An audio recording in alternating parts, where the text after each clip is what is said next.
வெளியுறவுத்துறை அமைச்சருக்கு முதலமைச்சர் மு.க.ஸ்டாலின் கடிதம் எழுதியிருக்கிறார். இலங்கை கடற்படையினரால் சிறைப்பிடிக்கப்பட்ட மீனவர்களை விடுவிக்க கோரி மத்திய வெளியுறவுத்துறை அமைச்சருக்கு முதலமைச்சர் மு.க.ஸ்டாலின் கடிதம் எழுதியிருக்கிறார். அண்மைச் செய்தியாக பார்த்து வருகிறோம். இது தொடர்பான கூடுதல் விவரங்களை வழங்குவதற்காக செய்தியாளர் நந்தினி இணைப்பில் இருக்கிறார். வணக்கம் நந்தினி, விவரங்களை பதிவு பண்ணலாம். வணக்கம். இலங்கை கடற்படையினரால் சிறைப்பிடிக்கப்பட்டுள்ள மீனவர்களையும் அவர்களது மீன்பிடி படகுகளையும் உடனடியாக விடுவித்திட வலியுறுத்தி மத்திய வெளியுறவுத்துறை அமைச்சருக்கு தமிழ்நாடு முதலமைச்சர் கடிதம் எழுதியிருக்கிறார். அந்த கடிதத்தில் ராமேஸ்வரத்தை சார்ந்த 9 மீனவர்கள் கடந்த 22ஆம் தேதி மீன்பிடி படகுகளில் மீன்பிடிக்க சென்றிருந்த நிலையில் அவர்களது மீன்பிடி படகுகளையும் அவர்களையும் இலங்கை கடற்படையினரால் சிறைப்பிடிக்கப்பட்டுள்ளதை குறிப்பிட்டிருக்கிறார்.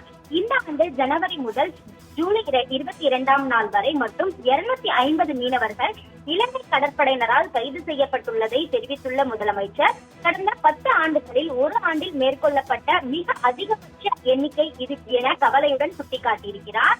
மீனவர்கள் அச்சுறுத்தப்படுவதும் கைது செய்யப்படுவதும் மற்றும் அவர்களது மீன்பிடி படகுகள் கருவிகள் பறிமுதல் செய்யப்படுவதும் தொடர்ந்து நடைபெற்று வருவதாகவும் இதனால் மீனவ மக்கள் மிகுந்த மன உளைச்சலுக்கு ஆளாகியுள்ளதையும் முதலமைச்சர் சுட்டிக்காட்டியுள்ளார்.